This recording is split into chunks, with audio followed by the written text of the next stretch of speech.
Ladies and gentlemen, welcome Saturday, September 20th, 2025. We have women's OCAA college soccer action here in Belleville, Ontario, in the Bay of Quinte region. We have the 1-1-1 Loyalist Lancer women's soccer team taking on the 4-0 Seneca college soccer team. So they're coming all the way from the Toronto area, took the 2-hour drive up the 401, and they're ready to go. My name is John Ostrowski, alongside my broadcast partner, Stephen Shill. Shill. Thank you, sir. So, Stephen, how are we feeling after a pretty good 13 days of Loyalist women's soccer here? Yeah, crazy to look back on the home opener in which we saw Centennial come in, the Colts out of Toronto, and just just kind of laid it on here. 10-0, I believe it was 5 goals in the first half and then 5 in the second, and there was a lot of concerns about it. And I remember you saying, hey, there was an opportunity for them going into the Lakehead really a matchup to walk away with anything, and they end up scoring 2 goals, and as well, really scored 2 goals. So that's where their tie on the season comes through, and then they went down to George Brown and ended up walking away with the win on that. We had Kaylee Weingarten getting goals in both of those matchups, and so Lancers finding a little bit of offense, or maybe just the Colts overall having an extraordinary team as we're here on the kickoff. And there's Weingard, number 5, wearing the captain's armband, and they invite Seneca College, as we said, to the Lancer Field, Lancer Dome, whatever you want to call it. But yeah, Seneca College, just touching on them very quickly, they're a very strong side. They're 4-0-0, only behind Centennial for that first place spot in the East, just because they've played one less match. So their last results: 3-0 win against GBC, 4-0 win against Aurelia, 6-0 win against Cambrian, and a 4-1 win against Durham. So they've only conceded 1 goal this entire season, and now they have a good opportunity. Here's their striker, but it's stuffed out by number 6. That's Jatea Castleman for the Loyalist Lancers. She's going to lose possession, but it'll go out for a goal kick. So got a lucky bounce there. Castleman wasn't the. It was all right defending, but she should have just kicked that ball away. And interesting compared to the home opener that we saw too, Emily Mealing wearing the number 16 jersey in the midfield previously for the Lancers, and here she's kind of more in an offensive role, if not the striker role. So it does seem that Coach Tom Moran has changed things up a little bit from that opening match. And now Seneca with possession. They're going to pass it around the back to the center back here. It goes to number 18, Ella Pragnell. Looks for a pass to her winger. It's going to be snuffed out by Keller. Good opportunity for Weingart. Nice touch there to make it past half, and she's going to go. Good run for number 15, Keller, but couldn't get open. Passes it back to her center midfielder, number 8. Sends it through, and nobody home. Now looks like number 10 that was Genova for the Seneca Sting, and now Seneca has the ball towards midfield. And now number 13 with the ball, Manmeet Atwal looking for a pass, and nobody there. Good opportunity, but I guess the fullback was there in time, and now fullback passes it back to her center back. Well, Maya Parr here on the left side of the field was calling for a run through, and the defender didn't see it on that one, but watch out here for the left side for the Sting. She keeps on calling it, thinking that there's going to be an opening. And number 18 waits for Pragnell. Nice ball through. Finds an attacker, and now good opportunity, sends it through, and it's still there, but a good defensive play by number 12, Haley Robinson for the Loyalist Lancers. Cordero there just riding the line on the defense, making sure that she's not offside as that ball was about to get put through, but stays onside, and goalkeeper kick here. Yeah, and Alexis Cordero has 10 goals already in 4 games played, and I'm not sure what that call was.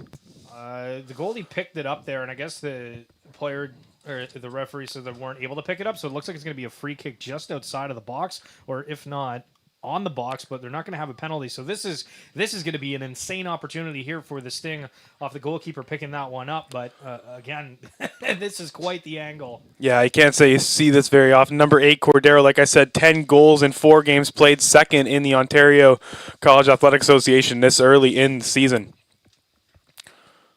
And looks like there's going to be 2 different players here potentially going to be taking it. Maya Parr wearing the number 19 jersey hovering right over it, but again, Cordero just behind. We see Seneca starting to make some motion. Oh, that was a beautiful strike, just inches short of the upper corner, and wow, that you can see she has that goal scoring ability on that right foot. Beautiful strike, but just couldn't place it. I think that would have probably beaten the Loyalist goalkeeper. Yeah, Parr just rolling that off her foot, setting that up for Cordero to take that shot, and was extraordinarily close as we see the kick come in from the Lancers goalkeeper. As it's bubbled here for a second, but Seneca's not rushing too quickly here, so has a second to clear the ball.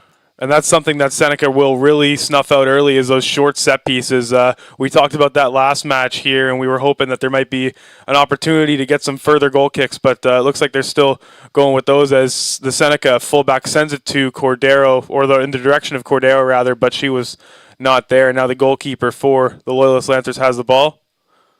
So Tess Whitney again getting the nod here in net, and something we talked about on our previous broadcast was the fact that there was 5 different players listed as goalkeepers here for the Lancer, and 3 of them specifically as only goalkeeper, no other role. So it will be interesting again, as we've said, to kind of watch what that looks like throughout the season.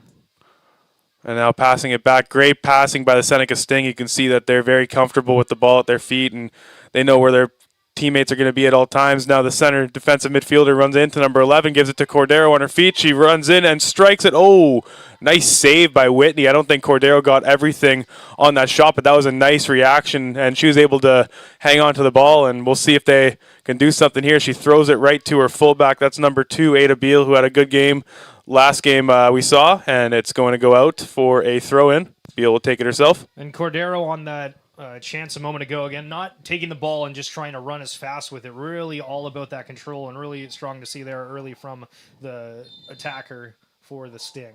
Oh, it looked like number 15, Keller, got number 18 in the face. That's, I'm not sure if that was 18, but yeah, they got one player in the face. Sorry, that was number 19 she got in the face, so that's Maya Parr, so will just be a free kick. They'll get possession. The captain sends it to Cordero in the box, who sends it back to number 11, Velasquez, and nothing there, Weingarten, but they keep going, and that's the Seneca Sting. They're just straight attacking, looking to any weaknesses in this Loyalist back four, and Weingarten just sends it to her fullback, Beal. Beal's looking for something, doesn't really have a pass, and it's headed away by a Seneca player in the direction back to Beal now into Weingarten. And now back with the ball, here's number 13, Shaylin McNutt, running to the corner, looking for a winger but can't find her, and now Seneca has the ball once again. They're dangerous in these spots, and now Becca Lee sends it to Cordero, but Cordero's still pushing. Sorry, that's not Cordero, that's number 10, Cassandra Genova. That's the first goal of the match, 1-0 for the Sting. Shaylin McNutt there trying to do everything in her power to keep that chance from going in. Good physicality, but in the end, the ball goes in for the Sting. And for the Lancers, we kind of seen in their passing game, once they get possession, they're really looking for just kind of getting it up the field. They're not looking for that open man. I'm not sure if the Lancers just need to kind of create more chances for the individual with the ball, try to, open up some forward passes where you're not having to go for, a medium to long length one. Just go for these kind of quick, short touches, tic-tac-toe. Hopefully the Lancers are able to come back and tie this up. Yeah, and that's something that it's going to really be interesting to watch here as Seneca, I'm not sure how quickly they're going to run out of gas, but they're really, really forward, and that's something we saw with Centennial when they came through here a couple weeks ago, is just they're always making the first pass, and they're always, like I said, they always have their teammate one step ahead of everyone else on the pitch as Loyalist tries to respond, making some forward motion, and right back to the Seneca midfield. Here's number 10, the goal scorer, Genova. She sends it through to number 8, Cordero, but she can't find it, and kicked away by number 6, Jatea Castleman. Yeah, Cordero went down kind of awkwardly on that. I'm not sure if she has to tie her shoe or if there's actually like an injury there, but she looks like she's up and fine, but just something to note in case we see something odd a bit later. And good opportunity here for the Seneca Sting to make something happen. Nice move by Keller to keep the ball at her feet, but looks like it's out on the Loyalist player, and it'll go right back. Beautiful throw in, nice quick movement. There's Velasquez, and like I said, they're always a step ahead of the Seneca Sting, it seems, and you can see their goalkeepers also playing very far up the pitch, so they have that confidence to kind of work in the back third of the Lancers. And now number 21 has the ball, Hannah Cole, going to send it through, but nobody is open, and it goes back to the center back, who sends it to number 18. That's number 18, Pragnell. Now number 19. Oh, she loses the ball. That was intended for number 19, Maya Parr. And now thrown in by Beal on the Lancers side. Keller now has the ball. And it's sent to the captain, Weingarten. Loses it almost immediately, but stays in. Nice job to keep the ball on her feet. And yeah, that's definitely a foul on number 11, Velasquez. And we're noticing from Weingarten, one of the few players that are really completely comfortable dribbling the ball, taking it, going, getting double teamed, trying to get off, and able to still stay with it. So Weingarten, again, how can the Lancers take note of that? And again, looking back to all the previous games that have happened over the couple days, minus the home opener, Weingarten's played a huge part in all of them.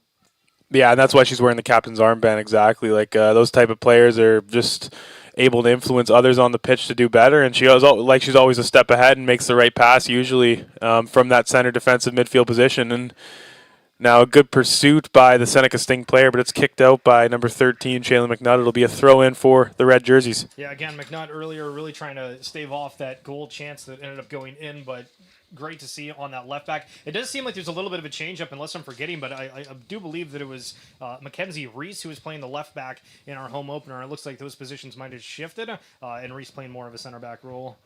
Yeah, no substitutions yet, and nobody really movement on the bench so far.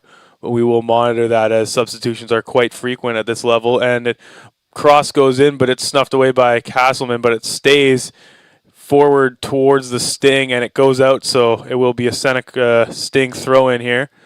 And yeah, something to note, number 7, Martina Pania, doesn't look like she's on the pitch, but she has 3 assists in 3 games played, which is 4th in the OCAA for the Seneca Sting there. So they're keeping a few impact players on the bench thus far, but hasn't really affected them. They've been able to do things like that. Oh my goodness, what a beautiful opportunity, but the flag was up either way. Yeah, coming back from the right back there, going across basically half of the field there, trying to get the opportunity for number 8, Alexis Cordero. And so not able to connect on it, or at least getting the right touch, is Cordero, but phenomenal cross in from the right back for the Sting. Yeah, and even if you go offside, I don't think your coach is going to be too upset with trying that. You've been dominating the vast majority of the first 10 minutes of the match, so why not try take risks like that, right? So good opportunity here for the Lancers to do something, but it's pursued very well by the Seneca Sting. I believe that's one of the wingers. I think that's 23. That would be Priscilla Vulgaris over on the right-hand side there, and she's able to get possession back for her club. So they're able to do little things and pressure the whoever has the ball at their feet and win possession back. And nice little passing in the triangle there. The ball handler was pursued by number 16, Emily Mealing, but they just keep possession, and now they're playing the possession game, able to pass it around the back and get their forwards up top for the Lancers to pursue and just tire them out. Yeah, interesting to watch the Seneca Sting here going back and forth and really using their defenders to the most of their capability, if you will, here. As a chance comes through, Cordero going to the corner. McNutt there trying to keep that off. Looks like it's going to be a corner kick here for the Sting. But again, a second ago, or at least in the first 10 minutes, we saw the Sting pretty much only staying forward, not really passing back. And then now that we're a couple minutes into this one, really trying to use that defensive support on the offensive side of things. Yeah, and this was a little bit different, obviously, the game against Centennial. The less said about it, the better. But they were able to hold about 20 minutes until conceding their first goal. So it's a little bit concerning here for the Lancers side to already be down 1-0 after that goal during the 6th minute. And corner kick, you can see the goalkeeper for the Sting is very far up the pitch once again. So they're confident. And a big hit by I'm not sure what number that is there, but it was a big hit by the Sting player regardless, and no real chance there. Yeah, Holder going in with the corner kick and was the one who took the shot before, trying to hit Cordero a moment ago from the backfield, but not able to get the proper strike in is the attacker. But we're going to see Whitney here with the goal kick. And there is one player now on the Loyalist bench warming up as the goal kick goes straight to the Seneca player, but they're able to keep possession. Good opportunity here, but it's just snuffed out straight away by 2 red jerseys. No opportunity at all. Velasquez has the ball. She sends it to Atwal, but it goes back to the fullback and now to the center back. Waits and looks for someone. Has number 18, Maya Parr.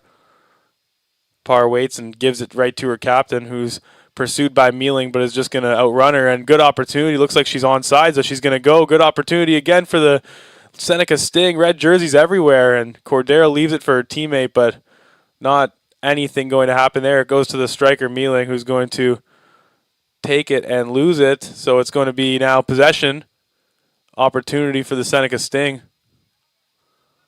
And Cordero can't keep the ball at her feet.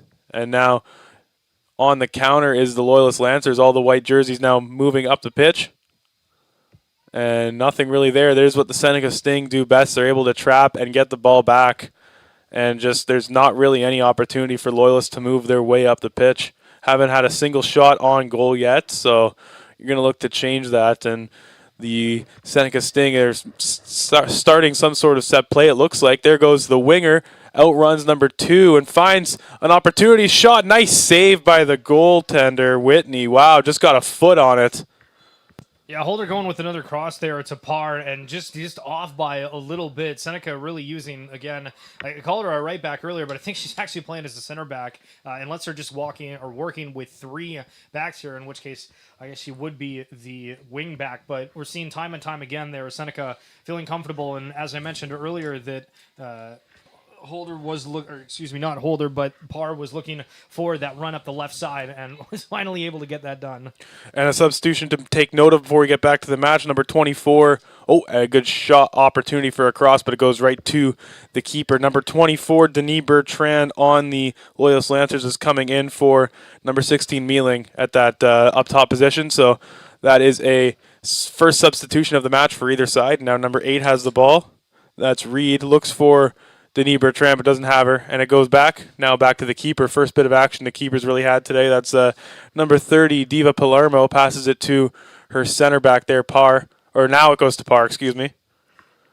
And she would be the fullback, rather, and tries to leave it now. Great bit of speed by number 11, Velasquez, but it's kicked away by number 3, Mackenzie Rees, able to get there quickly, but doesn't really matter because Seneca can now set up from the throw. This is probably what they wanted.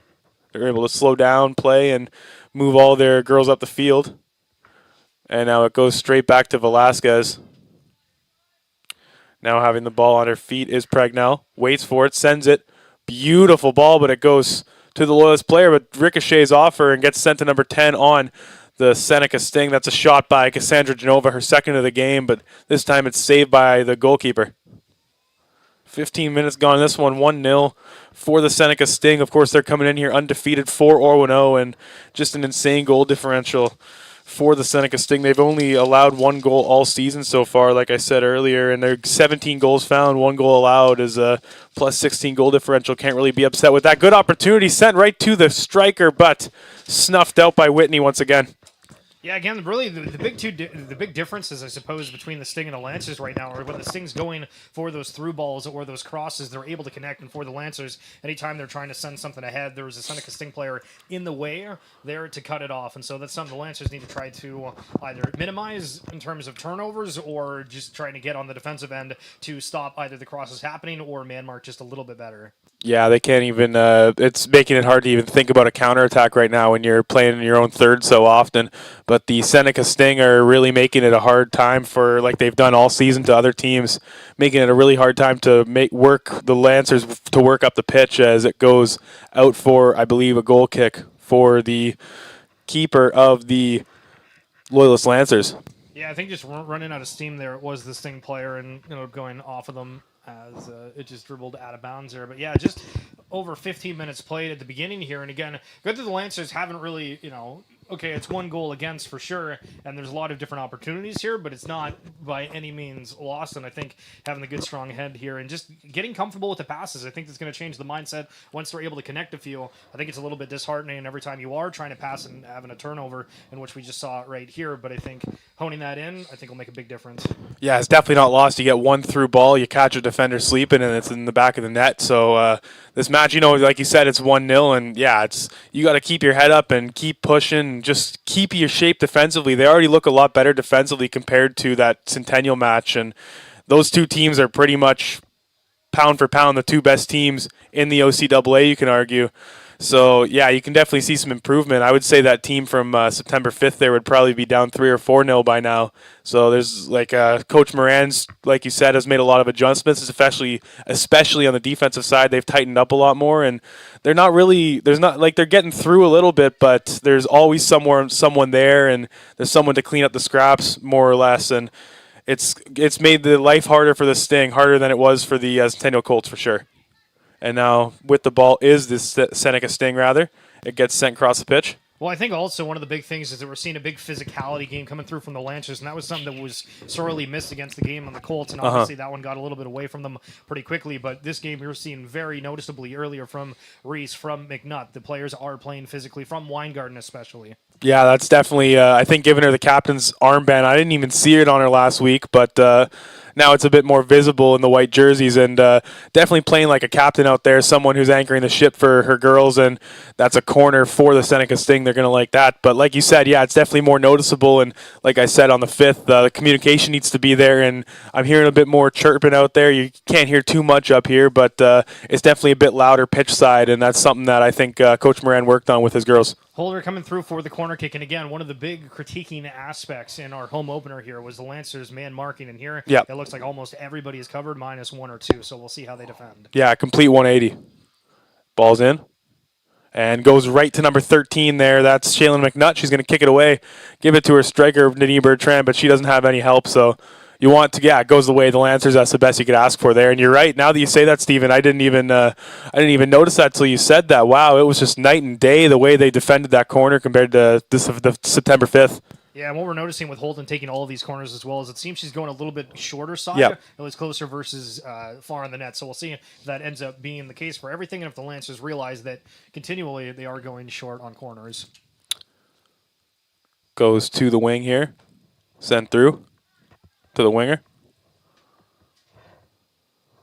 Now sent to the middle of the pitch. Oh, she's onside apparently. Number 11 with the shot. What a save by Whitney while able to get a hand on the ball. Save, my God. I thought that number 11 Velasquez was offside. I could be wrong, but it doesn't matter because Whitney made the save and keeping this game 1-0, 20 minutes in. Yeah, Haley Robinson there just kind of thinking that the ball was going to go through to the keeper there, and so caught a little bit flat-footed, as you said, for the Lancers on the offensive side. All you need is one defender to kind of get caught sleeping at the wheel, and that was the case, but huge bailout there from Tess Whitney, and maybe that's why we're seeing her again back in goal. Yeah, absolutely. That was a clutch save, and probably didn't get all on the shot Velasquez, but you take the shots you can get, and you make the saves you can, right? So she did what she had to do, and this game is still 1-0. There's a bit of physicality from one of the midfielders for the Lancers, but the Seneca Sting are able to just get the ball through and not a problem now.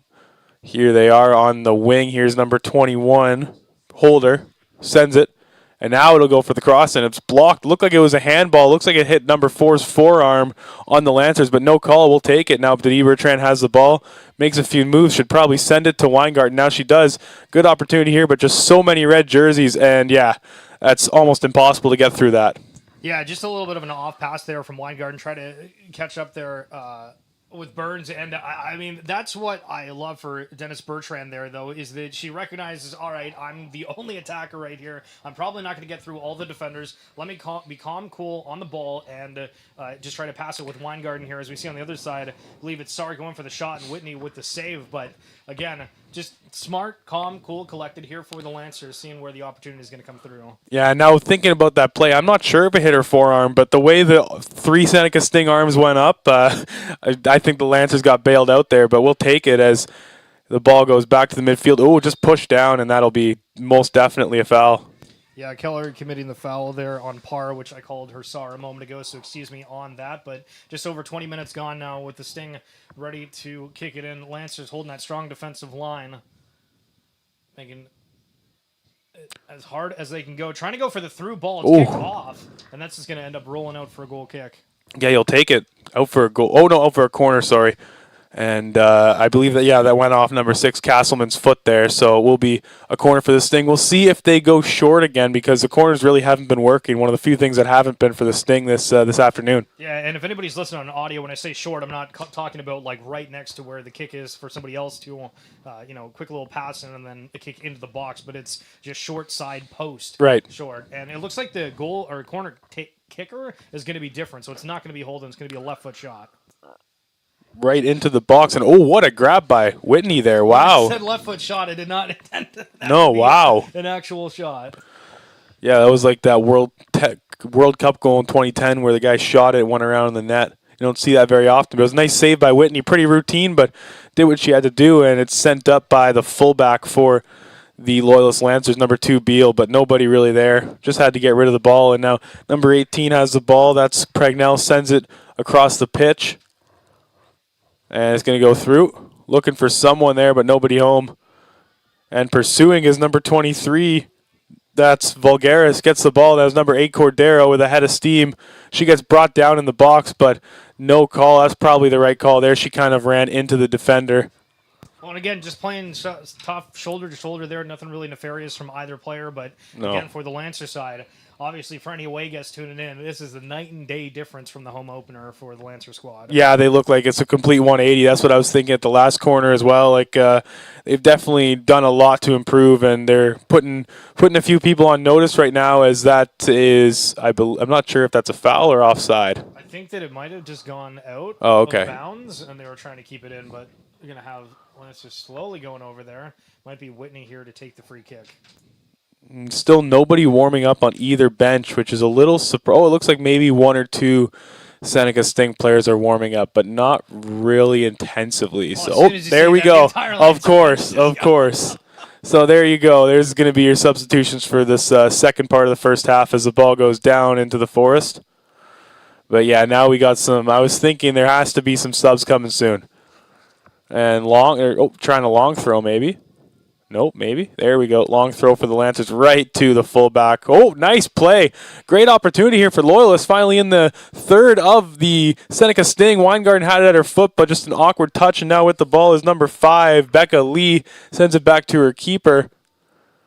And you probably have to send a few players up right now, but you also don't want to gas them, I suppose, because if there's a good counter opportunity, you don't want to leave yourself vulnerable. Well, on that throw-in a second ago, too, I mean, the throw-in was just to a single Lancer player that was surrounded by 3 to 4 Seneca Sting players. So Right. obviously you're wanting to get the ball in play and up the field a little bit, but might have been better to try to use your defensive units or go more in the midfield versus just kind of throwing it in and hoping the attacker is able to handle that defensive wall.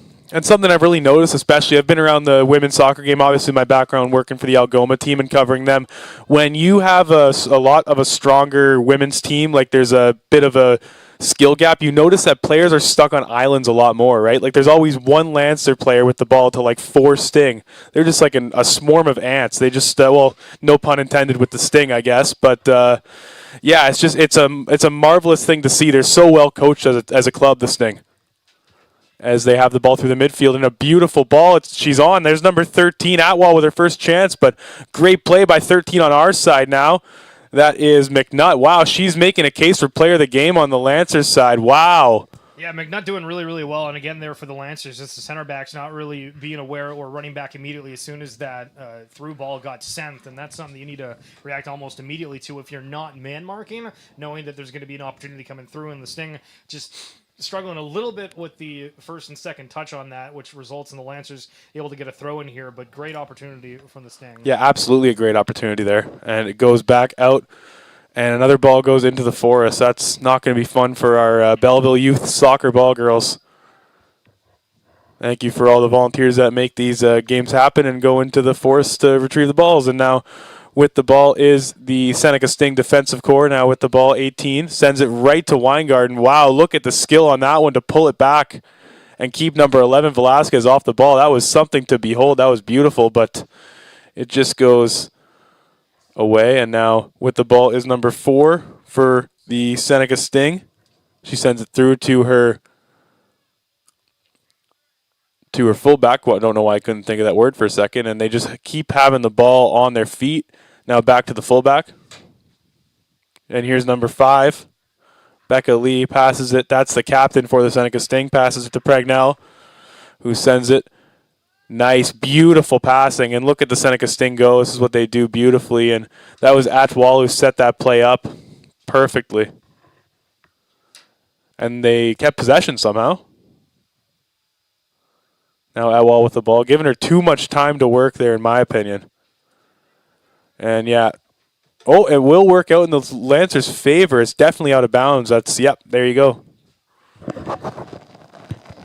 Yeah, again, when we talk about like the comparisons between the two teams, whenever the Lancers end up having the ball, we have a swarm of Sting that are going around and trying to pressure that, where it feels kind of on the other end the Lancers are, playing back, and obviously they're trying to play the defensive side of things, but not playing too aggressive, and maybe that's something to shake up a little bit, trying to create some kind of offensive opportunity again for the Lancers. They've done really well to keep it just a 1-goal game, but it's something where you're giving up a lot of different chances here, and you need to create something on your own. Yeah, once you get to the 50th minute, 55th minute, it's still 1-0, and you're still playing this game. It's like, okay, girls, we need to kind of break through and get a point, and maybe aspire for more, right? You're still in this game, and there's no reason to think like you have to play from behind. The way you're playing, it's very good defensively, but there's a little bit to be desired for offensively, and there's a good opportunity here, and I'm not sure what happened there. Yeah, Mackenzie Reese, I believe, was coming in there just trying to kick the ball out, but ends up knocking it off the defender, which they're going to go and have a goal kick. So it might have actually gone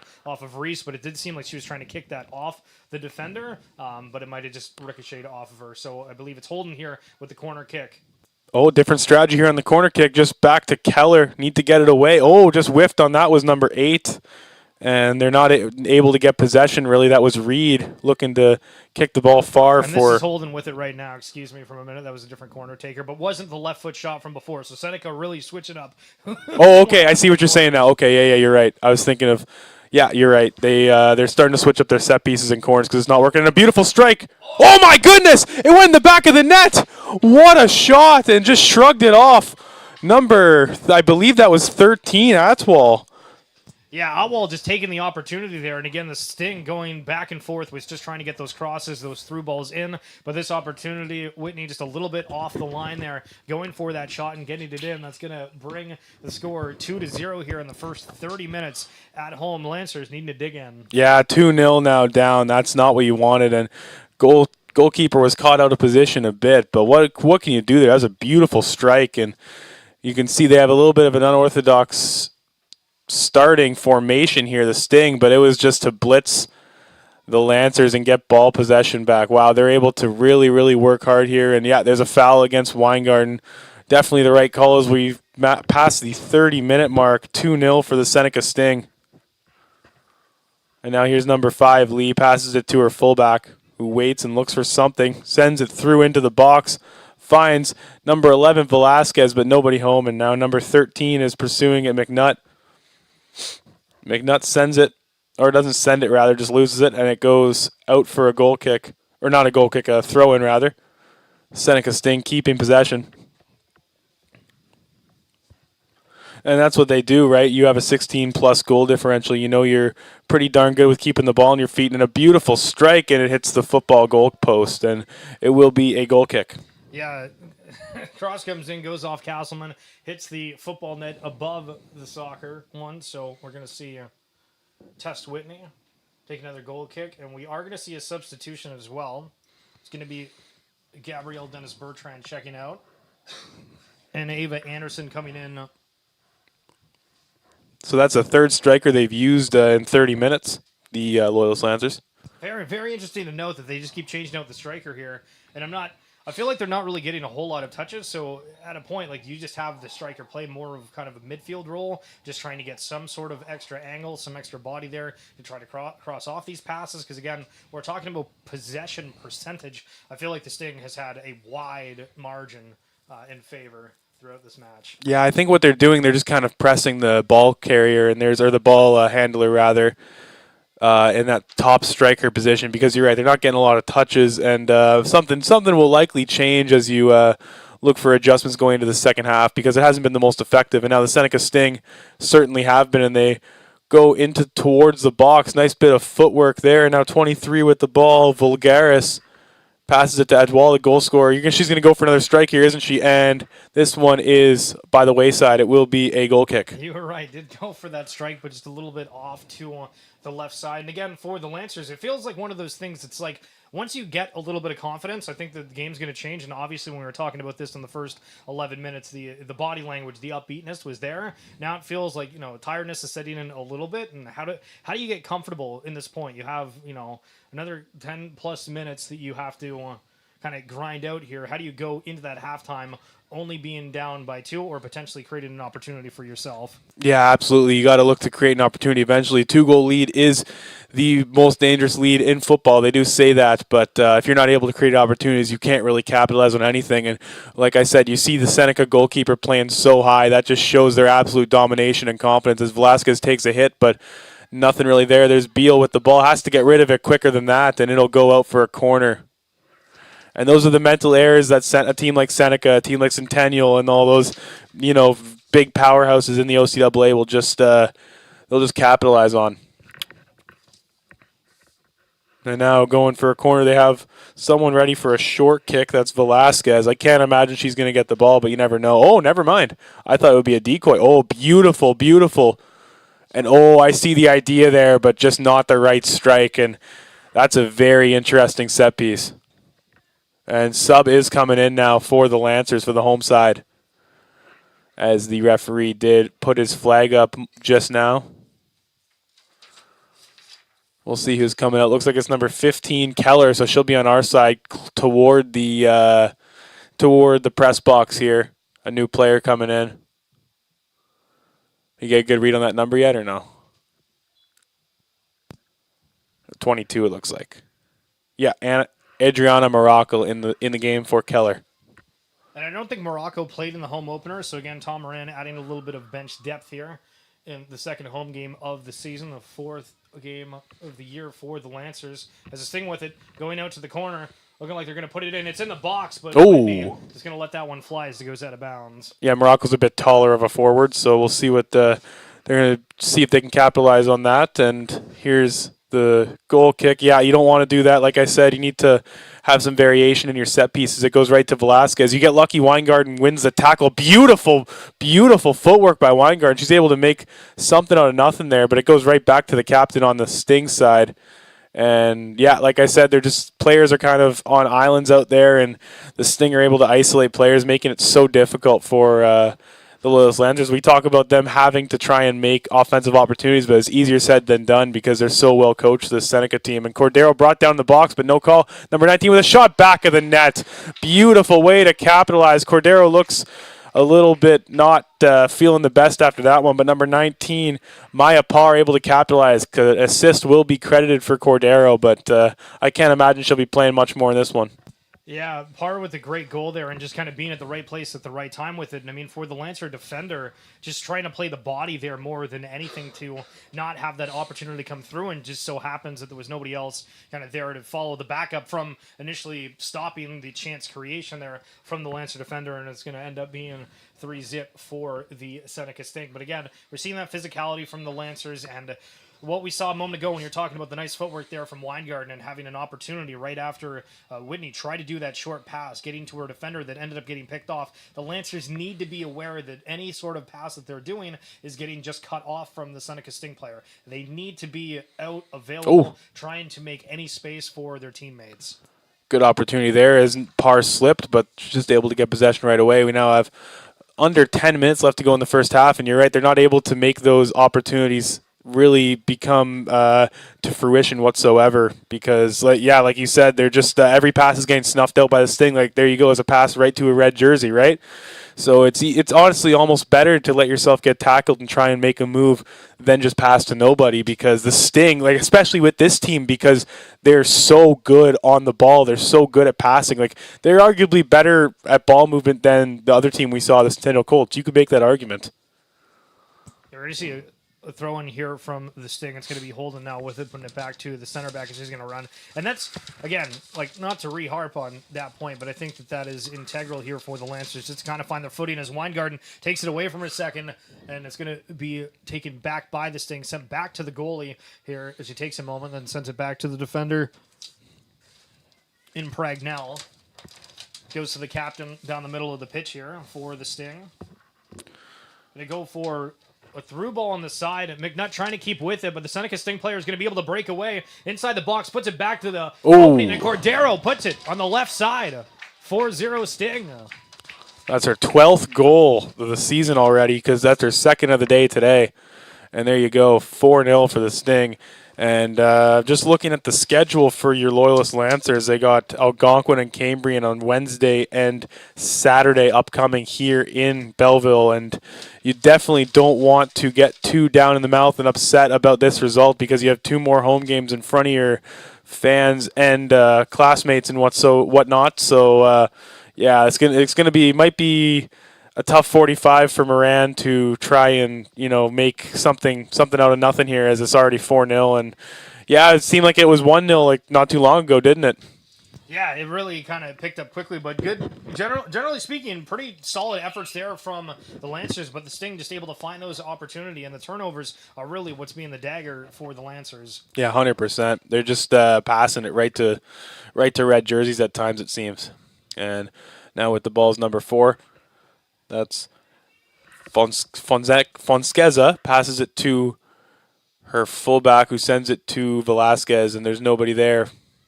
Good opportunity for Cordero once again, who stays on the pitch after getting roughed up a little bit so far today. And McNutt sends it to nobody, goes back out, and the throw in for the Seneca Sting.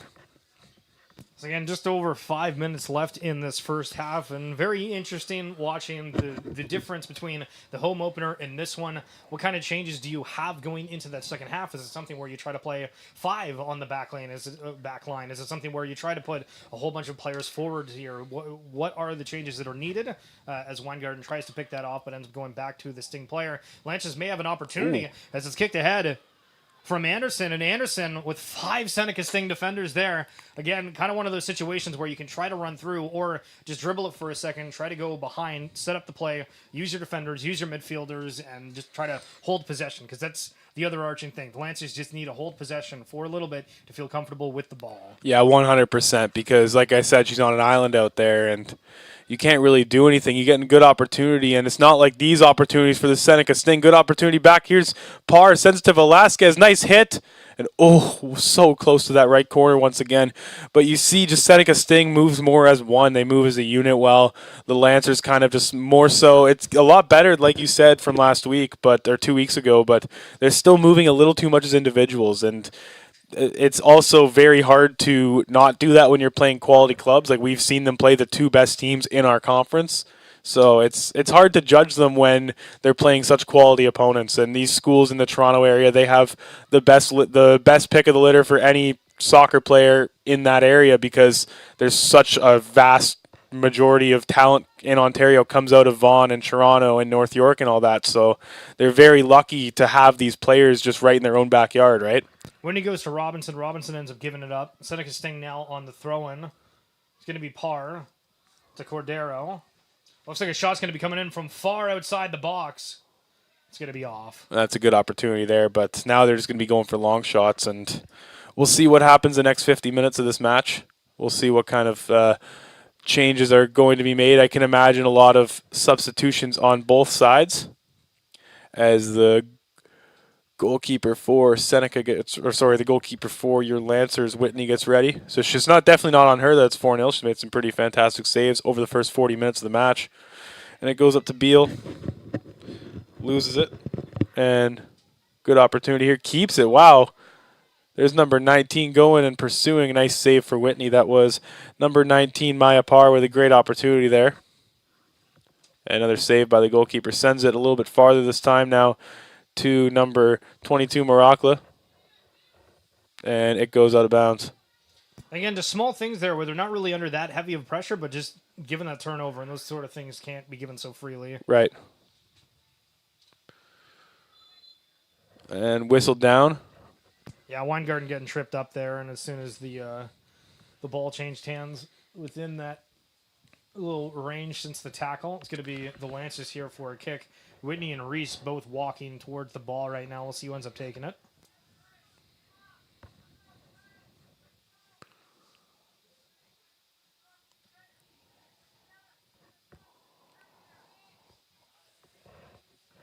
Weingarten passes it to her fullback. And sent back down to number 19, Parr. Oh, and good opportunity here. Good pursuit by Anderson, but just can't get to the ball. Now here's number 4 with it. Fonskenza sends it to her fullback. Unfortunately, can't really see her number. I believe it's actually 21, Charlize Holder. Yeah, it is number 21. And the ball will stay by way of the Seneca Sting. Yeah, it looks like going into the first half here, no coaches are going to make any final substitutions with just about 3 minutes left to go. I don't think we should have any stoppage time either. I don't think there was any significant stoppages except for just going back to the center circle after the goals that have transpired. Yeah, I believe it will likely be whistled down right at the 45 mark or after whatever possession occurs, and it will be, I believe, a foul against yeah, I believe a foul against the Seneca Sting. So it will be number 3, Mackenzie Reeves with the free kick. And 2 minutes left to go in half number 1. 4-0, unfortunately, for your or against your Loyalist Lancers, and not the start that they were looking for in this one. Is Cordero probably the premier striker in this OCAA? Well, one of them for sure is just relentless, and it goes toward her teammate number 19, Parr, and it goes out of bounds. 43-23 reads the clock. And you definitely want to get back in the locker room unscathed if you're Loyalist. And this, you see the goalkeeper for the Seneca Sting way up. That shows they're very confident in what they're doing this afternoon. Sting having one player that's on top of the Lancer goalkeeper here in net. Interesting to see if we're going to pick apart one thing for this Sting that they haven't capitalized too often is these corner kicks. Another opportunity. Oh, Going to go through every player and just roll out of bounds. yeah, easy for the Loyalist Lancers to snuff out. And, yeah, that's the one thing you could say about them. And like I said, one goal conceded all season. It's going to be very, very difficult to score on them because the defense is better than the offense, it seems almost. And they're just snuffing out any single potential chance that the Lancers may get. Not even really chances, just ideas of chances because they can't hardly get past midfield. Just the Seneca Sting are just so dominant and such a well-coached football club. And now with the ball's Parr passes it back to number 18, Pregnell. Pregnell sends it to her center back. There's number 4 with the ball, Fonskeza. She sends it to number 21. 21, the fullback, sends it. And nobody home. And then go the other way. Yeah, Holden, I think, trying to go for Parr there as Parr was setting that up, and Holden looking like she was going to try to dig in and really get that ball up, but ends up not getting really any height of that, so it just ends up in a turnover, but it goes back to the Sting, so no harm, no foul. It's tripped over the ball there for a second as the Sting player and poked ahead, but Seneca Sting back with it as we've hit the 45-minute mark now, waiting for the ref's whistle. Yeah, good opportunity for goal scoring for the Seneca Sting, so no whistle and likely not going to blow it on a corner, so they'll get the corner. And I just noticed that ball just went right Yeah, down that the river, ball so went. that one might be gone. That See one's if they have gone. the backup. Wow. Oh, there's a river down there. Oh, I didn't know there's a river down there. Both posts being protected by white jerseys. Kick is in. And punched away by the goalkeeper. And there is the first half whistle. 4-0 after 45 minutes of play here on OCAA TV. Thank you for tuning in for 45 minutes of Saturday afternoon women's soccer action. We'll be back in 10 minutes.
the Loyalist Lancers YouTube, wherever you're watching. Thank you for joining us. 4-0 for the visiting Seneca Sting.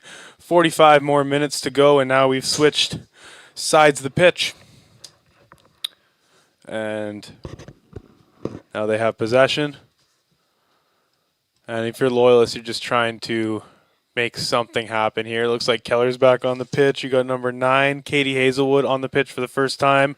I was about to say she has a goal and an assist on the season, and we haven't seen her today, so I guess she a little bit more bench depth going into a long week of matches. Jen Keller also taking over the striking role here. Noticing right away, which we saw kind of in the first half with Emily Mealing being the sole Lancer up, both the wing strikers coming back to play defense, so definitely feels like the Lancers are saying, hey, come back, play defense. Let's see if we can create some sort of offensive opportunity in the second half. Yeah, you got 4 matches in the next 10 days. Like I've said, you got the 3 at home, including this one on Wednesday and Saturday. You have Algonquin and Cambrian, respectfully, and then you go straight to the city of Kingston to play St. Lawrence on the 1st. So a very busy week of games for the Lancers as Seneca Sting tries to threaten, but nothing there. And it goes out. Yeah, the midfielder Weingarten coming back to make sure that ball gets out of play and also up the pitch a little bit. So Seneca going to have to work their way back up to get a good shot opportunity. As the Sting now passing back and forth. Going to the right winger and Holden. And yeah, there's that number 21. I couldn't figure out her name for the longest time. That Charlize Holder, and she's had a pretty good first half. Like, she sends those through balls, and they're usually pretty accurate. But she also has the teammates when you're not sending the most accurate pass. You can say, oh, well, Cordero's going to be there, or Atwall's going to be there. Like, she has just amazing teammates around her, but nothing taken away from Holder because she's really starting the rush for the Sting with these beautiful through balls. And you can see it kind of all either flows through her, or one of their center backs. So she's definitely that's kind of her role on the team, is to set up the rush here. And now she has the ball. Yeah, it goes straight to her every single time. As they try something else here, tries to send it up the wing. And I guess that was a foul against the Loyalist player. I don't know about that one, but that's okay. But Holder coming through looking like this is going to go for that cross here. Whitney calling for her defense to move. Lancers leaving one open body that I'm seeing, and Holder trying to go straight for them, but that body didn't actually end up moving in. Velasquez goes just past there to Parr, and Parr able to break away from the Lancer defender, trying to get it back in. It's going to go off a Sting player, and again, Sting back with it. Outside the box, shot comes through. Ooh. It's a bit high, and Whitney grabs it. Nice save for the goalkeeper. 3 minutes gone in this second half, and we got 2 Seneca Sting players warming up with cones by the end zone there. So could see some movement on the bench. And goalkeeper needs to get rid of the ball here. Number 13 now has it, McNutt. Sends it through right to number 5 on the Seneca Sting. And then number 5 has it there. The captain on this team, Lee, sends it to Atwall, who sends it right to number 18, Pragnell. Pragnell sends it through to number 19. That's Parr, who's had a good game, and you're right, she's playing more in a midfield role now. So they're definitely trying new things out against the Loyalist Lancers. You're up 4 goals, might as well throw some new stuff out there on the pitch. Yeah, came into this one riding a win in Toronto against the George Brown Huskies. Will likely fall to 1-2-1 after this one. And just to bring up the Colts as well, because we're seeing some very dominating performances from certain teams, and the Colts, after visiting the Lancers and putting up the 10 goals before, ended up going down to Fleming and scoring 17. So, as we're saying, Seneca and Centennial both having pretty dominant starts to their year. And Sting down the midfield, deciding to put it back to their defensive side. Keller's the only Lancer up front. Not really creating any pressure, so Seneca able to take as much time as they need as Weingard now tries to create some pressure on Cordero. As the Lancers kick it ahead, but they're just going to end up turning it over immediately. Yeah, and just speaking around the league, like we were talking about, 2-1 Humber beating Fanshawe in London today. As good opportunity here for the Seneca Sting. And here comes number 10 running into the ball. Oh, beautiful save by Whitney, but, they're able to keep it out. What a beautiful play by our goalkeeper for the Loyalist Lancers, keeping it a 4-goal game. Bouncing off a couple different players there, and Whitney ultimately grabbing that one, and again showing why she is the one that Tom Moran has decided to put between the pipes. Yeah, definitely should have put that one home if you're Seneca, but wow, what an athletic play by Whitney, able to keep it out, and full credit to the goalkeeper there. That was two pretty good goal scorers in Cordero and Atwell right by the net, and they might get it right back right here, and it's ruled offside, so nice little bit of offside trap play by your Loyalist Lancers. And the shot ends up missing, so big sigh of relief there Yeah. from the crowd as well. So ultimately, it's going to be Whitney here as we're just over 5 minutes gone in this second half. But Seneca is still looking just as strong as they did within the second half. Lancers, again, needing to find just an opportunity to hold possession, because I think that's one of the biggest things. Lancers just calm, cool, collected, not immediately giving over, because, again, these shots on goal are just adding up, and that needs to slow down just a little bit. Absolutely. And going back to scores around the OCAA, Conestoga is up 1-0 on Sheridan in Oakville. Mohawk is up 1-0 on Lambton. Fleming and George Brown play later today. Aurelia and Algonquin play. St. Lawrence is beating Cambrian 2-0. St. Clair is beating Redeemer 2-0. So those are your scores around the league for today as we get ready for the set piece. Holder looking like she's just going to go straight for the net here. We'll see if she ends up passing it, going for the long kick, and it's going to go straight to Whitney as we saw a Lancer and Mackenzie Reese topple over there, but she wasn't on anybody. I thought she might have gotten pushed or something, but I think just ended up getting knocked over there. Yeah, Holder usually has a bit more accuracy with those set pieces, so looking to get that one out of her mind for sure. And now here's number 9, Hazelwood. Like I said, 1 goal and 1 assist on the year. Surprised not to see her start today. She looks for number 5. That would be Kaylee Weingarten, but not even close. It goes right to Holder. And now good opportunity for the goalkeeper of the Seneca Sting to get some action, as she hasn't been the busiest today, and the ball will go straight away out on the foot of Hazelwood and thrown in by Holder. Now Holder gets set, thrown in right to Cordero, who's playing back a little bit now. And nobody warming up anymore, so a little bit surprising to see, but still have almost 40 minutes of football left, so... And a beautiful ball right to number 10 here. Right on a platter for Genova. Look at Cordero running up now. Thought she might have clipped Anderson, but doesn't look like it now. Oh, that's not Anderson. Excuse me. That's number 5. That would be... No, that was... number 6. Just going up the numbers there. That was Jatea Castleman making a nice defensive play. And now with the balls, number 5 for the Sting this time. Now sent to...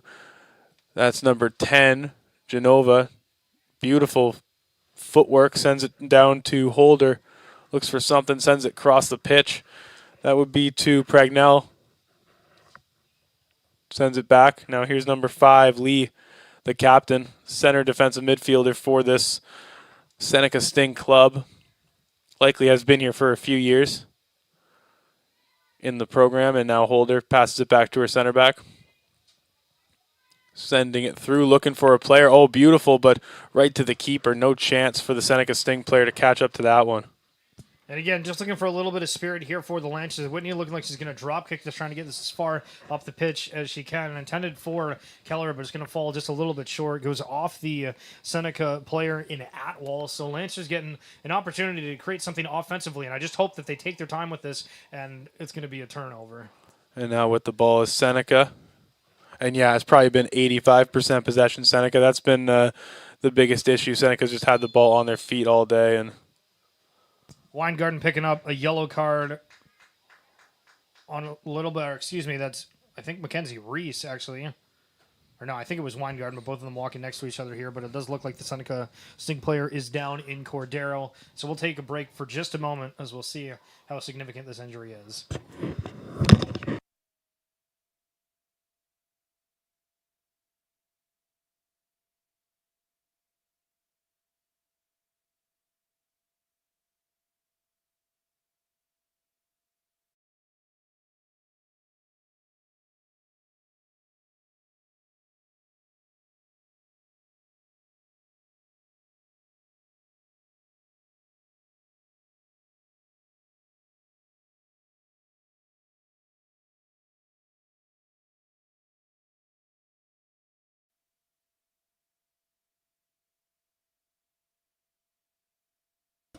ladies and gentlemen, we are back. It looks like Cordero is up and looks like just a stinger. Hopefully we'll be okay. But, yeah, good to see that she is up and moving and not in, not on the floor no more. And yeah, just our apologies. I did not realize we don't have a score bug. So it is 4-0 for Seneca. We'll try to regularly say the score just for people who are coming and going. And we do thank everyone for spending part of your Saturday with us, watching here on OCAA TV and here on the Loyalist Lancers YouTube page. And a couple subs coming in. Looks like number 5's coming out, Lee, the captain. So someone else will be taking the armband. Yeah, on the challenge there from Weingarten, it was kind of more of a hip-to-hip tackle, so probably a lower body injury there for Cordero. Number 7, Aiden Murphy, is in for our side. So we'll try to see. I don't think I saw who walked off for her. But that is a new player. I don't think we've seen much of number 7, Murphy, at all this season. Same with number 12, Robinson. She hasn't played too much, but she's out there, so good for some other players to get reps. And here's another Seneca player coming in. That is that number 7 as well? I believe that might be number 7. Yeah, wearing the captain armband, Martina Pena, who I had some statistic on her earlier. Yeah, she had the 3 assists in 3 games played, and a good opportunity here for number 19. That's par, and It's going to be nice save. Whitney there. And you were asking a second ago for the substitution. I believe that it was number 5, Perfect. Becca Lee, who was wearing the captain's armband before and wearing that knee brace down the midfield. Okay, yeah, it's good to try and figure out who's in for who as much as we can, because we unfortunately don't have the board in the OCAA. Maybe one year, but the big substitute board with the light up numbers. But here we go, back to the match here as number 4 is controlling the ball. Fonskeza, who has been on the pitch most of the game, hasn't gotten too many touches though. Now here's number 18 with the ball. Pregnell sends it through, up past the midfield. Here come the Sting once again. And there's number 11 just using her speed. Velasquez has been everywhere. Passes it.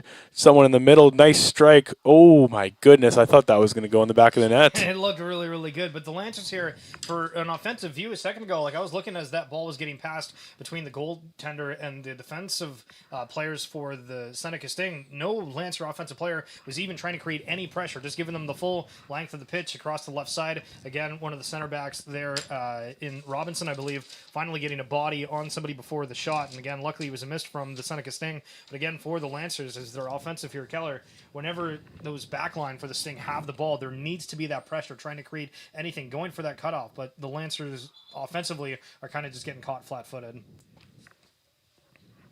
it'll be substitution. Number 24, Denis Bertrand, coming in for number 11, I believe. Is that number 11? So that's number 11, Aaliyah Marriott, coming out, and number 24, Gabrielle Denis Bertrand, coming in. And it looks like she's staying on the side of the pitch, Marriott, so that's why I might be confused, because we haven't called that name today. Or no, that was Haley Robinson. I apologize. I was looking at number 11. So yeah, that was Haley Robinson coming out, but she's staying on the side. No, she's taking a penny and going. I do apologize for that at home. I was looking at the wrong number. So that's Robinson out and Denis Bertrand in, and we'll get back to the match here. Now Seneca with the ball. I do believe it was Marriott that came out. Robinson's still on the back line. Oh, was it? Oh. That, yeah. Oh. Robinson comes through on the tackle there against number 11 for the Sting and going to be punted away there by Castleman. Yeah, I do apologize for everyone at home. So Marriott, I just I'd not seen her on the pitch. That's all. So now Seneca will have the ball. It'll be a throw in on their own end. Now there's number 21, Holder. And, yeah, they need to be more aggressive, especially when Holder makes her play up, because you pretty much always know she's going to not hang on to the ball forever. She's not going for a long run, so you kind of want a bit more pressure from your top strikers here if you're the Lancers. But that's what Seneca does really well. They're able to keep possession. They've seen it. You've seen it all day. They've arguably had a more possession-based game than Centennial when they came up here. And now number 5 with the ball. That's Weingarten on a yellow. And there's number 8 pursuing it, Reed. She has a goal also on this season. Sends it to number 15 who has some space, Keller. Good opportunity here for the Lancers. And Keller with a nice move. And she still has the ball, not able to keep it. But Weingarten with the shot. It's blocked and a rebound, but nothing there. And Denise Bertrand is trying to pursue, but unfortunate. That was probably the best opportunity for the Lancers this afternoon, and now they still have the ball on their side. great bit of fight for the Lancers, being down 4, but still showing some heart. Yeah, Lance is able now, and you could see almost immediately right after that offensive possession, it's like almost like a spark was lit of, hey, you know what, Yeah. we have an opportunity, we can do something here. But on the corner, good bit of skill there from Keller trying to get both baits out. But then we saw Weingarten trying to make a shot, and I think that was maybe a little bit ill-advised as the defender's right there, and obviously you have the players with you. But I think, again, just trying to slow down pace on this is which, when we're seeing Lancers was able to make an opportunity there, and Weingarten, again, trying to go for that quick shot, and it seems that Weingarten is really wanting to just get the shot off, and I don't think that that's the play just now. And now with the ball is number 4, Fonskeza. Starts the rush, and it will probably be playing it from the back and just working their way up the pitch methodically like they've done with, long and short passes in a variety by the Seneca Sting. And look at how perfect that ball was, straight to the feet of Genova, and she's going to draw a foul as we pass the 60-minute mark in this match. Well, right there is the pass coming through. Reed kind of noticing that she's got an opportunity, but then just like moving a little bit slower on that. And I think going into that aggressively could have been a Lancer ball here. But again, just needing to keep that eye out for any passes that are coming through from the Sting and see if you can cut any of them off. And beautiful ball, but it's going to be broken up by Castleman. And now going the other way is the Lancers. Oh, good opportunity on the slide, but now here comes number 13. Atwell finds some space, looks for her. Oh, it looks like it's called offside against number 9. Super lucky there. Castleman losing the man marker on that and just giving kind of a free lane for the striker to go through and get that shot off. And lucky that offside flag was there. Yeah, very lucky, and it will be now in the possession of the Loyalist Lancers. Big goal kick sent to number 9, Hazelwood. Hazelwood's looking for space. She finds some. Takes the contact. It's still going. She's pushed off the ball. And now with possession is the Seneca Sting. And there's number 10, Genova, able to keep the ball. And here's 21 now. Holder sends it to her defensive partner. Now it goes around the back.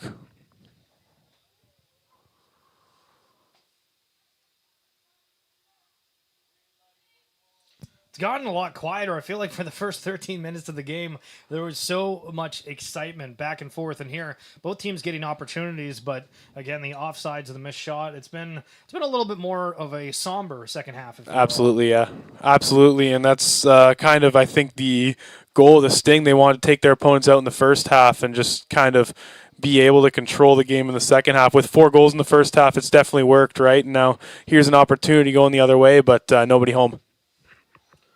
A little bit off on the pass there. Parr's able to actually keep it inbounds, trying to quickly move this one.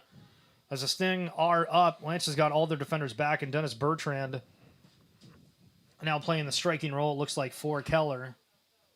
Now good opportunities here for the Sting, able to make good passes, and yeah, they're just able to keep the ball on their feet at almost all times. Good opportunity for Castleman to make a defensive play, but the Sting are able to just hang on to the ball there.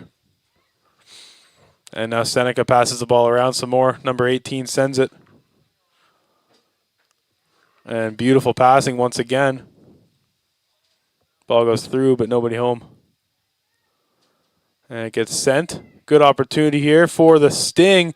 And fakes out the keeper, the striker. And it's blocked. Castleman getting the block, but Whitney coming off of the line there, trying to get a hand on it, bobbles it a little bit, but Castleman now up the side. All the Seneca Stings there are going to keep the pressure, but Castleman goes off. Oh my goodness, I thought that was going to take an absolute 1 in a million bounce and stay inbound, but that's not going to be the case. A quick throw in here from Holder, but again, it's funny just to watch the little bit of energy from the crowd and from the Lancers. Anytime something positive happens, it feels like there is a huge little bit of ignition. Yeah, absolutely, and you were hoping for something more there and to get a good bounce, but wasn't in the cards. And only I'm not even sure if they have a shot on target yet. If you're on the Loyalist side now coming into the game, looks like that's number 21, Hannah Cole.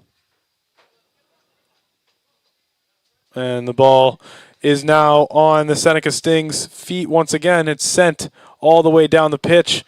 Now sent to number 10, Genova. Has some space along the side. Collides with number 13, the McNutt, but she keeps the ball on her feet. Tries to make a little move. Nothing there, but looks for her teammate. Can't find it. And now it's sent to number 21. There's Holder once again. Sends it into the box, but nobody there. Good strike opportunity, but it's broken up by the keeper. Yeah, Velasquez gets that off her foot, kind of almost goes for like the alley oop to herself, trying to get that shot off, but ultimately it's not going to end up falling. But Hannah Cole checking in, listed as a defenseman here, but also sort of playing in the midfield role. So either we're having a 5-man back, or Cole is just going to play kind of as a central defender down the midfield here as the Lancers here with it, giving it back. Lynch is trying to find any sort of an opening. Nice little bit of skill there from Lauren Reed. Having an opening on Keller on the side, goes to it, but Lynch is, again, they're going to need to be around there, having that opportunity as Reed tries to go up, making that run. Keller kind of puts it ahead without knowing that Reed's not really there. So, again, nice little opportunity there from the Lanches, but, again, just needing to be aware of what the surroundings look like, and the team needs to be there for those open angles. Yeah, need to be aware of their team, and you're right. They're working more as a unit this second half. Like I said, players aren't really being left on islands like they are in the first half, it seems, and it's really benefited the Lancers in that way. They're able to kind of have more runs. Like they didn't have a single run like they did a couple minutes ago in the first half. That's 45 minutes of not really playing effective football on that front, and now the ball goes the other way, but it's kicked away by Castleman. And it'll be a scrum for the ball now. Here they come, those Loyalist Lancers, but they just don't have the support up the pitch now. They're kind of scattered all over, not really playing a real. They kind of have a little bit of a back five with a CDM, but yeah, it's a little bit too scattered, and you can't play sloppy football because a team like Seneca is going to just capitalize. It's going to be McNutt back defending for the Lancers here, just finding an opening, trying to hold it for a second, but ended up turning it over here to Genova. Genova then losing it to Castleman. Castleman, as we saw just a moment ago, going up the side as the defender comes in quickly, but Castleman trying to lean in towards the midfield, goes off the Sting player, so it's going to be a throw in Lancers. Yeah, they're able to get the ball away. That was one of the forward players, and now number 15, Keller's coming out of the game.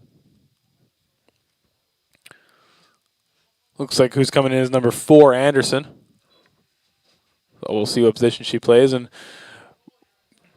we'll see where we're going with about 25 minutes left. Sorry, about 66 minutes left. So will that be about 35, 30, 34 maybe? And now with the ball is the visitors. Nice, beautiful pass. Or no, that would be 25 minutes, excuse me. And good opportunity here. Nope, there it goes. Gets snuffed out by the home side. And there's number 7, Pena, sent in, but nothing there. Now, I do want to highlight for a second Jatea Castleman. In the first game, there was definitely some critiques of her not playing physical. It feels like a completely different ball game in this one. Castleman on the defensive side playing more of a central back role, which I'm trying to think back to the first game. And I want to say that I thought that she was actually a winger in one of those games. But again, just noticing the physicality within this game and getting involved. And I think Castleman getting a couple of touches now is really trying to fight and help the Lancers on the defensive end and trying to be in every single entanglement, if you will, as the Lancers are trying to get it out of their own zone. But the Sting are going to stick with it. And now with the ball is number 10 taking a deep shot and saved by the keeper. That was Genova going for a quick strike, but nothing there. Now we're 68 minutes into the match, 4-0 for the visiting Seneca Sting. Good opportunities here. Now is struck once again over the head of the keeper, but won't beat the post. Yeah, Whitney going for a dive there, but what we've seen, and there was another overarching theme within the first home game of the season, was just any kind of goal kick seemed to be just given up to the opposing team almost immediately, as we just saw there. So again, for the Lancers, is it having the defenders coming back and having those quick tic-tac-toe passes? Is it trying to have the kick go even further than where they're going and have somebody that can try to boot it straight up center field? But definitely a common trend here where we're seeing quick turnovers from the Lancers on goal kicks that I just don't think are needed. Number 11, Velasquez, out in is number 14, and she is not on our game sheet, so just number 14 for today. And sent through, number 18, Pragnell with the ball. Looking for someone, but nothing there. And it's sent down to number 21, Holder. And now to the current captain, Pena. It's sent through to number 14, but 14 isn't home. Now it's a foot race. Oh, she might be able to beat out McNutt, but nope, nothing there. And it's sent down to the pitch, and it will be thrown in by the visitors. Yeah, good effort there from McNutt, kind of realizing that somebody was running her down, but also carrying it to the goalkeeper. You never know what that's going to transpire, and it looks like we're going to have the substitution of Taya Castleman checking out, and we're going to have Mackenzie Reese coming back into this one. Yep, bit of a personnel change on the defensive front. She had a good game and just completely lays down as soon as she gets on the sideline. So Castleman is exhausted. So definitely a well-earned rest there. Good opportunity here for the visitors. Number 14 tries to go in, but it's snuffed out by number 3, Mackenzie Reese. So it will be a corner kick. 20 minutes left to go in the match, and looks like we have a couple Seneca Sting players warming up, at least 3 or 4. And you can see that goalkeeper, number 30, Palermo, is very, very up all the way through midfield. That just shows the confidence of this Sting side. Again, just over 20 minutes gone in this one, and Lancers holding much better defensively on this one as the ball goes through, goes off the Lancer defender, tried to stay in from the Sting player, able to do so, but the referee is now pointing to the corner here where I thought the Sting player was taking that up the goal line, but I guess that went off a player or before the Sting player got there. Looks like they're going to change who's going to take that corner as well. It's going to end up being number 7 in Martina Pena. Good opportunity here for the Seneca Sting. Oh, nice little step over. Shot in as blocked by number 4, Anderson. And it's going to go the other way, but now the Seneca Sting able to keep the ball on their feet. Sent to Holder. She has a bit of space here. And snuffed out will be another corner for the Sting. Sting have yet to score on a corner today. Loyalists coming into this match 6th in the Eastern Conference at 1-1-1. They actually equaled their win totals from last year with the 1 victory. Ava Anderson down on the far side here. I don't know what happened, and I don't think there was any sort of collision, so this must be some sort of tweak from her walking. Unfortunately, we don't have the replay here. Maybe you guys are able to see at home replaying here on YouTube, but Anderson, again, I believe just checked in a moment ago, if I recall you saying, and now she's down and doesn't need the trainer or anything, just kind of holding her side there, so I don't know if she got the wind knocked out of her, because I thought it was a leg injury initially, but it's going to end up having the Sting corner on the close side. It's going to be number 7 with the kick, and Pania, and it goes in and off the corner. Wow. It's put through. What a nice set piece off the corner. We were wondering throughout the game, Seneca Sting getting so many corners throughout this one. What is it going to lead to? Yeah, that was beautiful. 5-0 now for the visitors as they run back in a unit.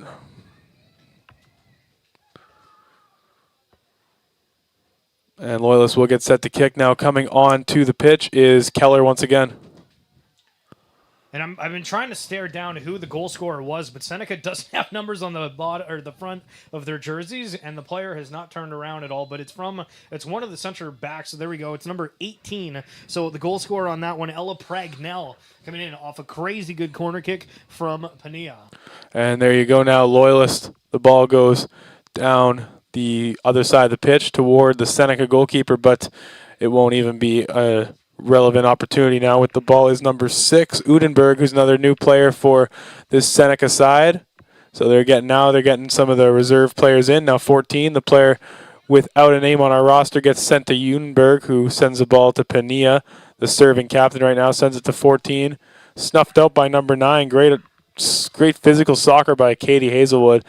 Got to get it out, though. Can't keep the ball at your feet for too long. Now number 14 is going to take it back. Sends it through the middle to 8, or snuffed out by 8 on the Loyalist side, Reed, but there you go, finally getting rid of it. And we have 17 minutes left in this matchup. And interesting to watch how the Lancers close out on this one, because I remember you saying on the home opener here, hey, you know what? You're going into the weekend, you have an opportunity for all these other games, and it feels like we're sort of reliving that exact same Yeah, thing, 100%. And like I said, they picked up 4 of a possible 6 points after the Centennial match. Draw 2-2 to Aurelia and a win at George Brown. And now here's Denise Bertrand trying to find Keller. Nothing there. Right to the goalkeeper. Chips it over Keller's head. And really no opportunity there. But, yeah, you're going into a matchup against Algonquin. They're usually pretty good every year. And then Cambrian, who's kind of they're usually up and down, coming all the way up from Sudbury. They're usually varied in talent. You don't really know what to expect with them because you don't see them very often. But, yeah, those are the next 2 matchups. And then you go to St. Lawrence, who usually has a pretty strong side as well. You're going to be away in Kingston on the 3rd there. I believe that's the 3rd. Let me double check, actually. No, sorry, October 1st. It'll be away in Kingston. And again, if you are local to the area, if you're checking out the loyalistlancers.com website, you will be able to see all the different games throughout the season if you go to the schedule. I'm not sure if all the volleyball and basketball have been added just yet, but if you're wanting to come by for a weekend of rugby action, the Lancers have recently hosted a tournament, and I think there are more to come as we're seeing the corner kick coming in for the Sting. Shot goes off. It's going to be down the corner.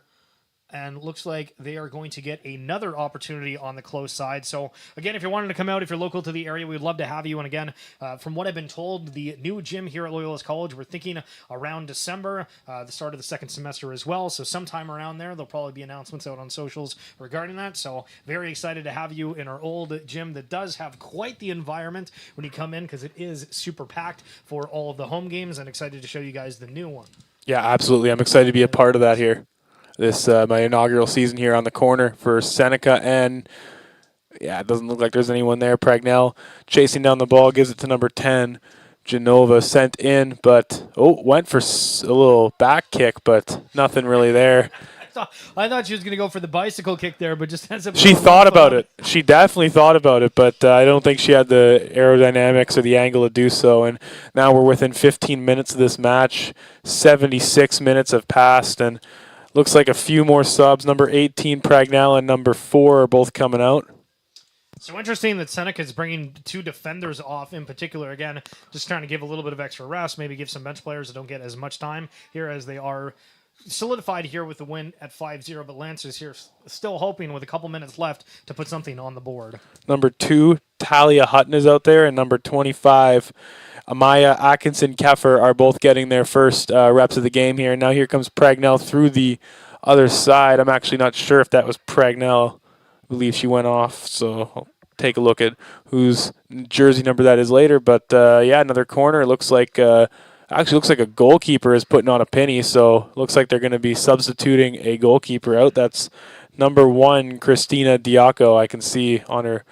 Oh, no, that's just not a number 1. I'll take a quick look when she comes back on the pitch to confirm who that is, and we're going to get set for the Seneca corner here. Sent in. Oh, my goodness. Wow, Genova just right on the head. Beautiful, beautiful set piece. Wow. That might be one of the nicer goals we've seen all year. And again, just kind of standing there, ball comes straight to her and is able to just head off in the right corner there. Again, not a whole lot that Whitney's able to do from that. No. But again, as we're seeing Seneca having so many opportunities from these corner kicks, especially in the second half, it feels like we've already reached the amount that they had in the first half, and getting used to it, having the different kick takers and finding that positioning in the opening, they're able to capitalize on another corner. And I was right. That is number 1. Diaco coming in for number 30, Palermo. So whole new roster now, and a new player, Castleman, back out there. So Loyalist not having the depth that Seneca does for sure to switch up roster selections and roles and all that. So that's definitely something Seneca has in their favor. Like I said, a lot of these Toronto schools have a lot of players to choose from. And I believe the roster size is like 26 or something for OCAA soccer. Or the roster limit, rather. And number 25 now, Atkinson with the ball. Gives it to number 19. That's Parr. And now sent to the winger, who's going to run in, cut inside, looking for something, but nothing. She's brought down. That's Reed on the ground, and now with the ball are the Lancers. Number 15, Keller tries to switch. Nothing there. Now it's sent back down to the center back. Now here's number 2, Bloss with the ball. Abby Bloss with the ball sends it to number 21. Holder. 13. Now to Keffer, rather. Now 21 with the ball. Holder. Gives it to number 2, Bloss. Now 14. Now they're just holding possession. Seneca Sting here. And they'll likely improve to 5-0-0 after this one, and just really helping their goal scoring or their goal differential go up to 22 goals found, 1 goal allowed if Loyalist is unable to score here. And now another opportunity. Well, of course, unless the score changes. But like I said, they just have such a wonderful goals against, and right to the keeper. And they love being able to show that they're a strong defensive team. Like that big one beside the GA stat is huge for them, and it makes them look like they're going to be very good going forward.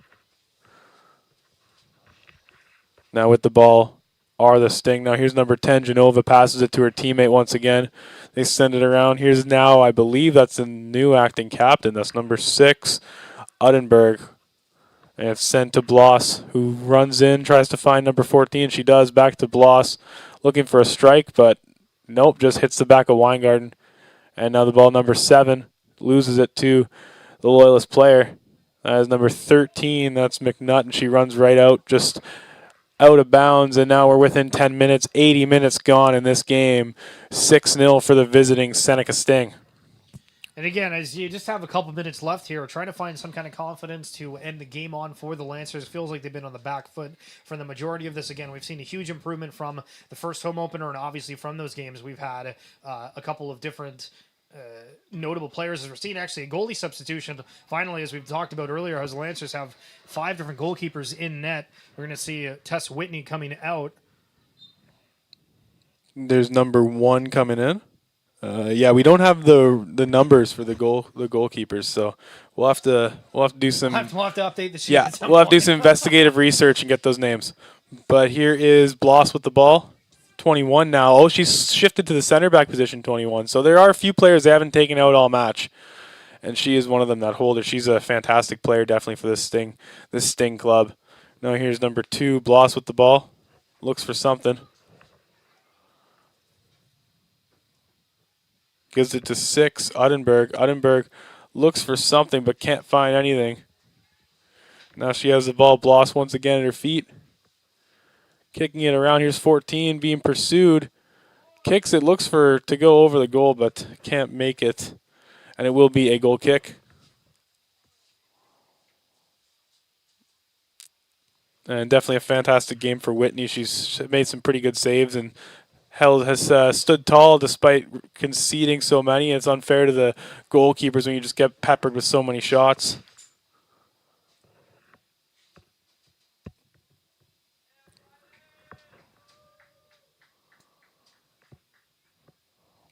Ball sent right to the the Seneca player.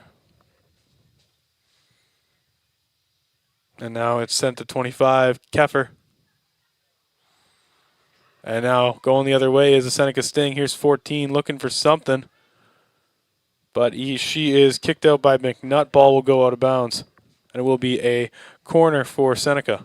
And again, Lancers, massive amounts of bodies back defensively on that. There was only 2 Seneca Sting players, and I think there was 5 different Lancer players ready to kind of double team either of them, plus 1.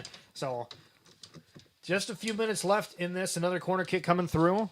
It's going to be taken by Pania, who had some perfect placements earlier, and just goes over the head of the running Boys. And Pania is 4th in the OCAA with 3 assists in 3 games played. Sting now back, recycling it in their back line, trying to find some sort of opening, debating if they're wanting to go down the wing or straight down the middle. So I'm going to just hold it. And now with the ball is Holder.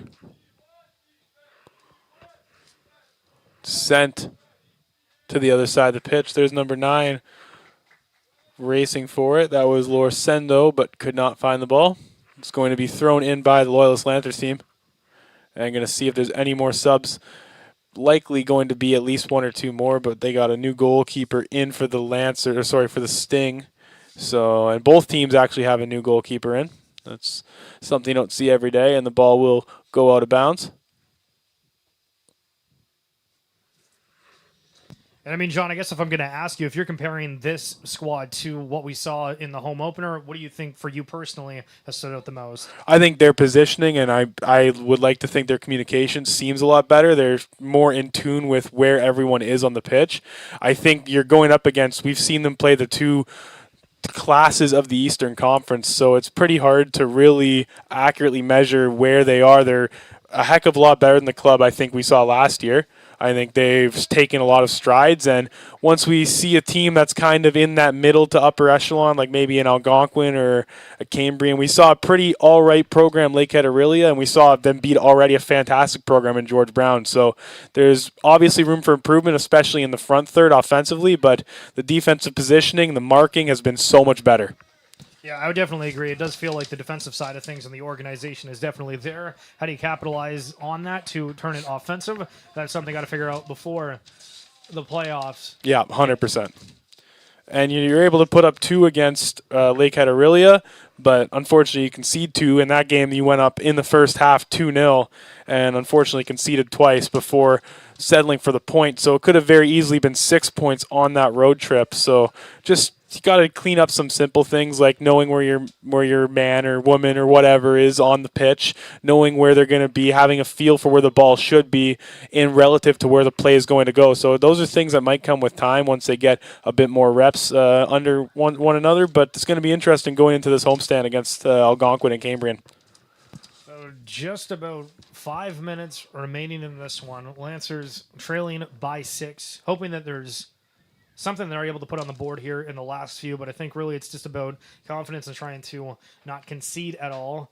As again, Emily Mealing checking in here to try to take over that striker role. And it is interesting to see how much of a change Tom Moran's done within this striking role, where in that first game there was really no substitutions or, one if that. In this game, there's been a lot of rotation and a lot of changes, and just unfortunately the Lancers haven't gotten the opportunities here as in the corner. Seneca going down the middle. A shot comes from the back post, and it's going to end up going in for the Sting. Kayla Udenberg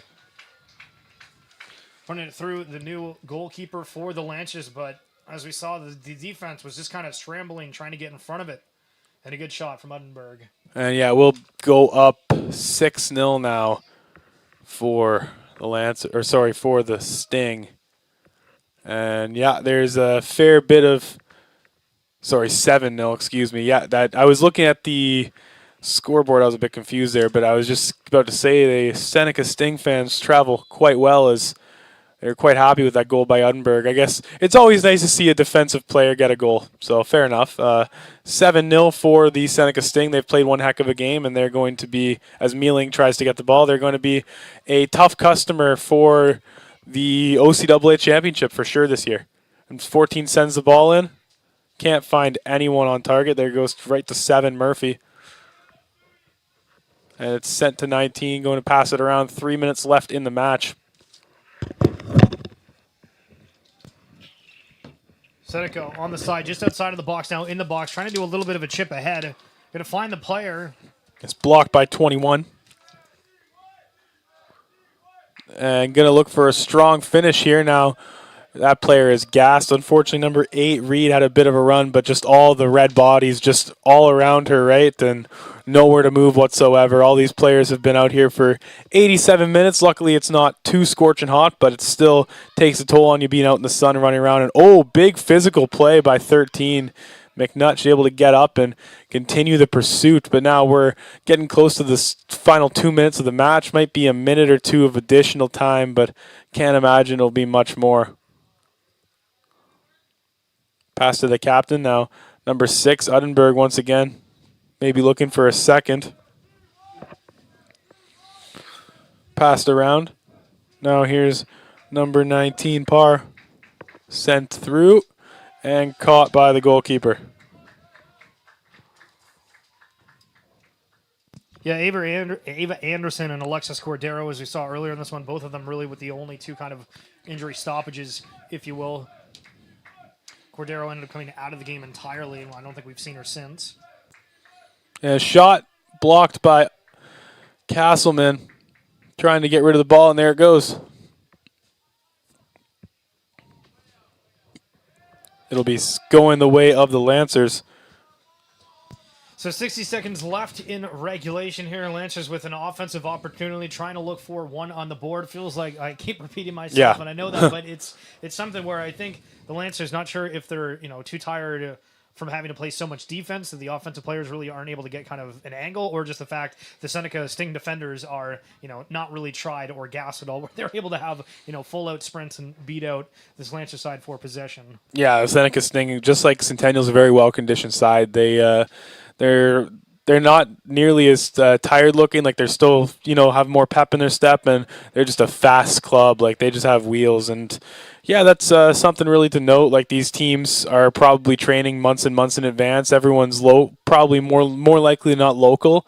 And there's just like I said, those clubs have been so good in the OCAA for so long. They know how to run winners, right? Consistent perennial winners in these sports. Like the Seneca's very good at all the sports.